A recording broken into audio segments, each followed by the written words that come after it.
બનાસકાંઠામાં ઘી અને તેલના નમૂના તપાસમાં ફેલ આવ્યા। પાલનપુરના ફૂડ એન્ડ ડ્રગ વિભાગે ડીસા, થરા, અંબાજીના વિવિધ સ્થળેથી ઘી અને તેલના 14 સેમ્પલ તપાસ માટે મોકલ્યા, જેમાંથી 13 સેમ્પલ ફેલ થયા। આ તરફ સુરત જિલ્લાના ઓલપાડમાં નકલી ઘી બનાવતી ફેક્ટરી ઝડપાઈ।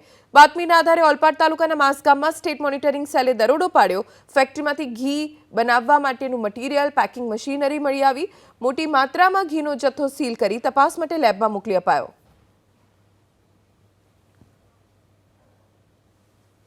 રાજકોટ की ज्યાં ડેરીમાંથી લીધેલા ઘીના નમૂના તપાસમાં ફેલ થયા। થોડા દિવસ પહેલા મહાનગરપાલિકાના આરોગ્ય વિભાગે વાણિયાવાડી અને કૃષ્ણનગરની ડેરીમાંથી ઘીના સેમ્પલ્સ લીધા હતા। વાણિયાવાડીની સીતારામ વિજય પટેલ ડેરીમાંથી ઘીના નમૂના અખાદ્ય નીકળ્યા। કૃષ્ણનગરના ઘી ડેપોમાંથી લીધેલા ઘીના સેમ્પલ પણ તપાસમાં ફેલ થયા। ઘીમાં વેજીટેબલ ફેટ અને તેલનું પ્રમાણ વધુ જોવા મળ્યું।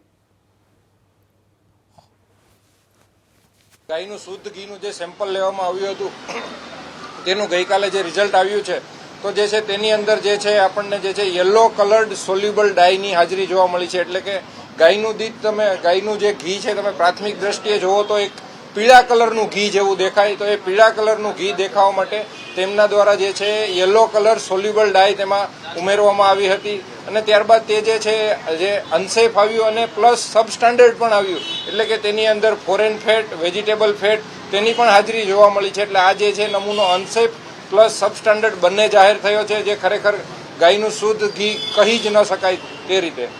આ જે છે આવું ઘી જે છે ખાવાને કારણે જે છે આપણે હૃદય સંબંધિત ગંભીર બીમારીઓ જે છે પૂરેપૂરી શક્યતાઓ રહેલી છે। આ જે છે આપણે નમૂનો જે છે અનસેફ અને સબસ્ટાન્ડર્ડ આવ્યો છે તો તેનો જે છે આપણે એજ્યુડિકેટિંગ કેસ જે છે દાખલ કરીશું અને જે છે કોર્ટમાં તેમનો કેસ ચાલશે અને તેમના દ્વારા જે કંઈ પણ સજા અને દંડ જે છે તેમને કરવામાં આવશે।